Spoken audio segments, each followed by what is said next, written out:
Hi, so today I just want to ramble about, honestly, one of the most disappointing things AEW's done, at least in my opinion, from what I always think about, I go, should have been a different way. And that is Daniel Garcia's TNT Championship run. Now, I'm a fan of Danny Garcia. I think the guy is a technical wrestler, is really good. I don't think he gets the plaudits for that. But especially at this period, which was, weirdly, I didn't realise it was the start of this year too. Feels like forever ago. But it bled into the start of this year from around December last year. Well, I'll get into it. The main thing I want to go into, just going before it, is Danny Garcia at this point was so hot. Like, the guy was working some good stuff. Like, this was just before, so we'll trail back just before Roll In. He was on a great run of form. He was consistently knocking out the park with his matches. His promos were getting a lot more intense, passionate. It was everyone was nailing on every cylinder. For me, personally, watching it about Danny Garcia. And then he had that MJF promo, where it was after MJF returned not long ago, and MJF was basically being friends with Danny Garcia. This helped in turn build MJF and Ospreay's feud, leading into All In, because Ospreay gave Danny Garcia a match at that point, which upsets MJF, but MJF was in the corner. Danny Garcia lost the match. MJF attacks Danny Garcia, taking Danny Garcia out for an extended period of time. Obviously, Ospreay and MJF feuding over that. Now, at this point as well, there was rumours he was going to go to NXT, which made the moment at All In even better when MJF faced Ospreay so Ospreay could win back the international belt. Was Danny Garcia cost MJF by revealing a mask? It was a big moment because a lot of people didn't know if he signed or was staying with the company. By the way, so relieved that he didn't leave. Danny Garcia just belongs in AEW, in my opinion. Super good talent. And after that point, it feels like, honestly, even watching it at the time, the guy was getting rewarded for, pushing. He wanted a singles push, and he got that. He got the TNT Championship, beating, at the time, quite the polarizing run of scapegoat Jack Perry when he was heel, following all the Punk antics and all that. So Danny Garcia was the one to end that. During this time, we had, kidnapping promos with Daddy Magic. I remember that. That was wild. But he beat Jack Perry for the TNT Championship at Full Gear 2024. Now, this is where, after this, it was a big moment. Everyone was happy for Danny Garcia. It felt like the right wave, the right push, and just kind of what we have with Fletcher now. Not as hot and not as perfect as Fletcher basically is now. But Danny Garcia was in the company from near enough the very start with the Jericho Appreciation Society. So, and a lot of people seeing potential in Danny Garcia. He was mentioned by name during the Brian's Blackpool Combat Club promo. So that's how highly touted the guy was. At this point, this seemed like, okay, this is it. This is where we're going to get Danny Garcia, the guy who, he was ROH champ at one point. I think it was pure champ, which is a big deal. And he was also, I believe he's one of the, I think he's got one of the most, I think it's PWG. He's got a legendary run at PWG. I forget if that's not the right promo, but he's got a legendary run in one of the bigger indies in America. I think it's PWG. So the guy's clearly got some, he's got a fan base. Clearly, at this point, a lot of people knew Danny Garcia for the dance, but comedic. But during this time, he built more of a serious, a legit fire underdog type of character. And even the MJF promo, MJF acknowledged it. I feel like that was a genuine acknowledgement. You've been knocking out the park, you've stuck down, grinded your workouts, and it's been great. And I believe that. I thought at that period, Danny Garcia was excellent. Danny Garcia's 24 was great. The first half of 24 was great. And the TNT Championship was run against Jack Perry at Full Gear. Now, as soon as this happened, and this is where, for me, the first big major red flag was waved, was he got put in the Continental Classic straight away. Now, I'm a big fan of Continental Classic, clearly. I'm all for it. I think it's one of the most enjoyable times all year for wrestling fans. But the guy won the TNT belt and didn't, have a chance to truly defend it and have a true run with it. It was weird. And he did, he got some good matches out that C2. You got the main one that we're going to talk about is him versus Mark Briscoe, which that ended up being Garcia's first defense. Because it wasn't like Eddie Kingston in the C2 the year before, where Eddie Kingston decided to put his belt up the line throughout the tournament. Garcia it was separate. They were non-title matches for the guy. So I think Briscoe beat him at that point. And then they had a normal match, and that was Garcia's first TNT defense. So I've just checked the dates on this. This kind of sums up Danny Garcia's entire TNT reign at this point. Danny Garcia won the belt the 23rd of November in 2024. His first actual defense of the TNT belt, which is insane to realize this, was the 4th of January 2025. So we went a whole month without defending the belt. And obviously, yeah, he was still active. The guy was never not active. He was in the C2. We'll talk about it later, but he had abundance of tag matches. But as a TNT reign, it was basically just hindered, and it was. If I'm being perfectly honest, I think it was bad booking, and for a guy like Danny Garcia, who I like, I'm a fan of, and I think TNT belt's perfect for the guy, and especially at that time, it was poor booking. It was poorly handled, and I'm kind of wishing we get a rerun of Danny Garcia's TNT run, because especially now with his character work, it's a lot better. It's a lot better, and Death Rider's obviously he's obviously a heel now, but the character work he does, such a loudmouth, not arrogant, but, just a loudmouth guy, just, you can hear him from multiple seats away. Honestly, I'm a big Danny Garcia fan. But his first defense was against Briscoe after Briscoe beat him in the C2, which, again, over a month after he won the belt. Nuts. Now, what's even weirder after this Briscoe match, the Dynamite, after they had their AEW Men's World Championship Battle Royale or Casino Gauntlet it was, and Garcia entered that. He didn't win it, but it was just kind of like, okay, Danny, you're not defending this belt. In kayfabe, you're not defending this belt, and you're going for the world title, but you're a face. It was weird. It was a weird situation, and again, I feel like it was after that point, as soon as they put him in, not the C2, but as soon as after the Briscoe match, and they put him in that gauntlet, to me, I genuinely, I thought at the time, this isn't going to work. It's not. It felt like a here, damn, and just a transitional champ. And honestly, the more we look back on it, it was. So after this, bear in mind, when I talk about these matches, a lot of them are good, especially this one. And the Briscoe one was great, but this one was really good. His second defense of the TNT belt after the gauntlet match was against Katsuyori Shibata, which this was really, really good. I need to rewatch this one truly, but I remember the time. This was like one of the first few matches of Shibata in AEW that I was like, okay, this guy's insane. And you watch this match and you want to go back to watch more Shibata. This is the matches you expect from Danny Garcia's TNT run. So this was a great match. And the Briscoe one was too. It was just, again, just so little far between. It felt like just you wasted so much time with the C2.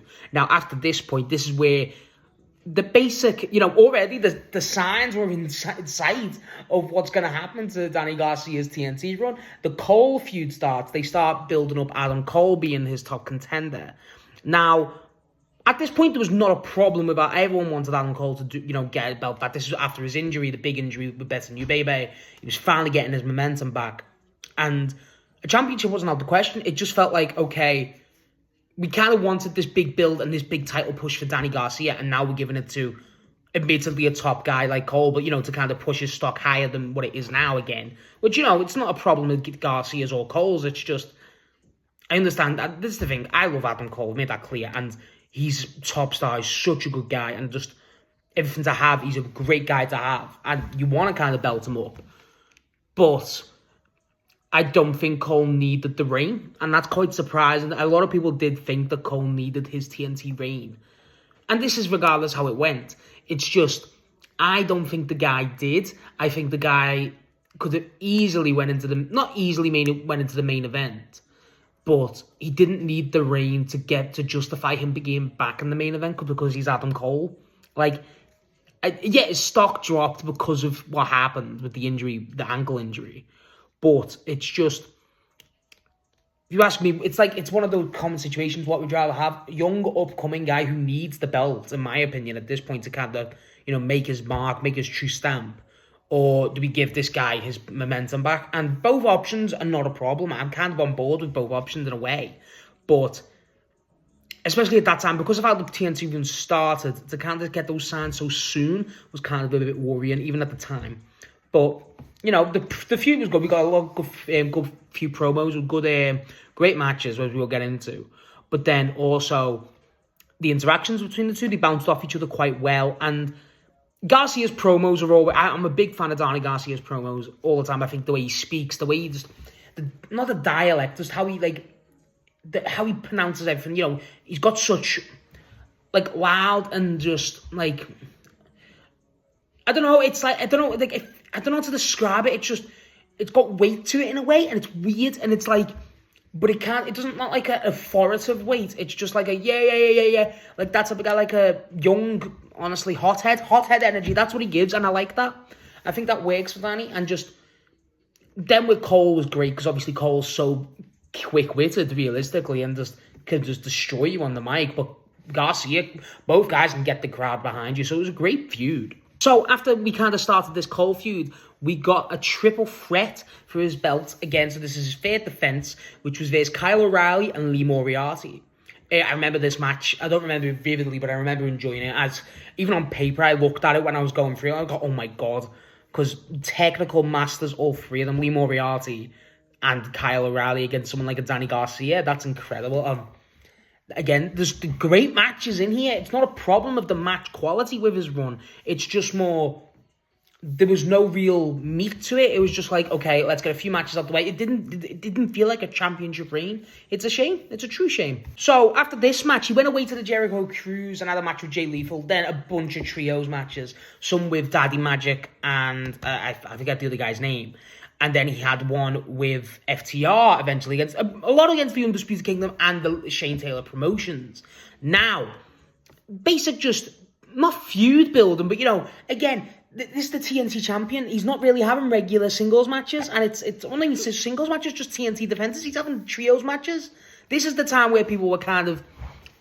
this is where a lot of people weren't favouring AEW's booking at the time, because there's obviously during Moxley's reign too. So it was a bit weird, but I don't know. I feel like wouldn't have been that bad if there was just a bit more TNT reigns in there.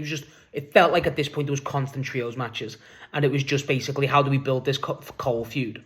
And there was not a problem with it being Cole yet again. It was just, let the guy still have a feud, right? Like, just let him still defend against different people. It's a mid-card belt. But after this point, we got to the Adam Cole match, his first Adam Cole match on Collision, which was a no contest. This match was really good. It's not the best that they had.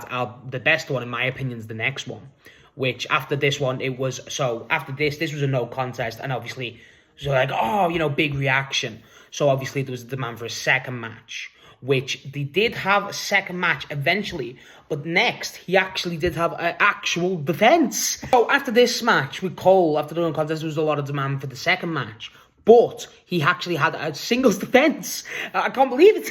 Against Lee Moriarty 1v1, and he beat Lee Moriarty. But this set up another trios match, a tag match. I think it was a 4v4, it was an 8-man tag. And he teamed, out of all people, the Undisputed Kingdom. Now, there was a respectful, there was a respectful rivalry between Garcia and Cole. There wasn't no bad blood in it. It was just, I can beat you. No, it was a test of the best, and I kind of liked that. It was interesting to see. But he teamed with the Undisputed Kingdom at the time, Roddy and Kyle O'Reilly versus Shane Taylor Promotions, which obviously had Lee Moriarty in it, and they won the match. But then this obviously built into, I think it was part of the agreement at the time why they had the match with Cole to have the second match. Now, this match was phenomenal. I remember this. I really enjoyed it. The crowd was so hot. It was a great match, and it actually was a time limit draw. And super good.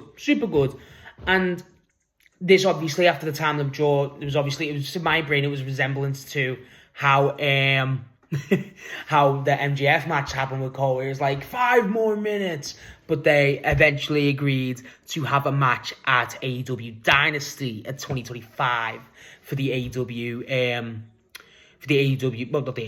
the TNT Championship.